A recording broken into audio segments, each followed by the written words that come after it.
Hey guys, welcome back to Tip Tuesday. My name is Matthew Sturkey with Stone Mill Log and Timber Homes. Thanks for joining us this week. Happy Easter, everyone. Hope everyone has a safe and happy Easter week. This week, I wanted to talk about kitchen design tips, and I wanted to use our site. So I am on our photo section of our website. If you go to stonemill.com, go to photos, and then if you go down to kitchens, you can see different kitchen images that we have on our site. And I wanted to use some of these images to talk about some of the tips for kitchen design, specifically a few tips that I wanted to share with you this week. So the first one is, and we can start by using this picture, is start to plan ahead and think about your storage needs and think about your appliance placement. Where are you going to put your stove? Is it going to go in the island, or is it going to go on a perimeter or an interior wall? Is your sink going to go against the wall for a window, or would you want to put your sink over on the island so that you can take advantage of a view, or so that you could spend time having conversation with people in the dining room? So be thinking about how you use your kitchen space currently and what things you would like to change from your current kitchen design to create the ideal kitchen space. We spend an enormous amount of time. If you're like me, I do a lot of cooking. We do a lot of eating with a large family.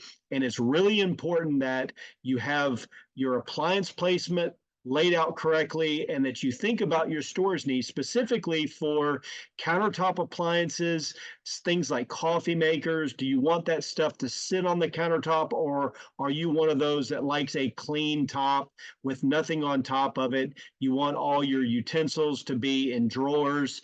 So be really thinking about how appliance placement is going to be and how your storage needs. Where's your pantry going to be? Are you going to have a pantry closet, or are you going to have a pantry cabinet for all your canned goods? So really start to plan ahead, seek out a specialist if need be to help you design your kitchen space, and then we can incorporate that into our drawings. The second thing that I wanted to talk about is making sure you're designing wide spaces. If you can see from these images, if you can get 3 feet between, I'm sorry, 4 feet between countertops and islands, and enough space to create a nice wide walkway for multiple people to pass. As you know, if you ever host an event and you're cooking, there's a lot of people that are going to gather in the kitchen. You're going to have multiple people helping out. So it's really important to have wide walkways between islands and countertops. As you can see in some of these images, there's nice wide spaces, nice open spaces where people can gather, but also people can operate and function effectively in these spaces. So using some of these images, be sure to design in nice wide walkways. If you can get 4 feet minimum, great. Sometimes, 3 to 3'6" is used, but if you can get 4 feet, 4 feet plus, that is a really nice open wide pathway around your kitchen countertops.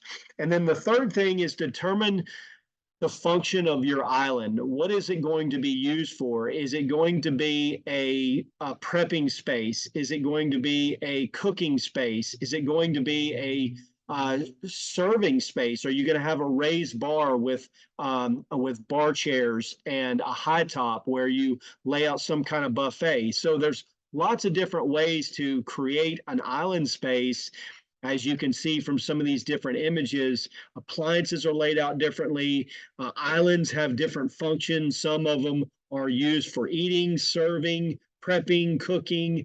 Some of them are really just gathering spaces. So be thinking about how you're going to use that island, the function of it. Think about the view. For example, if you have your kitchen sink and your island, what are you going to be looking at while you're doing dishes and cleaning up? Think about the countertop space there, and making sure that if it is going to be a prep space or a cooking space or a serving space, that you have plenty of countertop space and raised bar space to be able to serve and to be able to eat from as well, if it's going to be an overflow eating space as well. So all of these things are important that go into creating that ideal kitchen space and helping with design tips for your kitchen space. Such an important a space in your home, probably one of the, if not the most important space, and certainly something not to take lightly and to spend a lot of time in. If you need help with designing your kitchen space, we've got interior designers, we've got people that specialize in kitchen design that can help along the way to create that ideal space for you. So hopefully this has been helpful. Really good topic. Kitchen design is one of my favorites because I spend so much time in the kitchen, and we do as a family. So do not take it lightly. Don't underestimate it. Plan ahead. Make sure you're spending a lot of time getting that space designed to best suit your lifestyle and the function that you're looking for it. So hopefully this has been helpful. Thanks for joining us this week. We look forward to you joining us next week for more Tip Tuesday. Until then, stay safe and healthy and take care.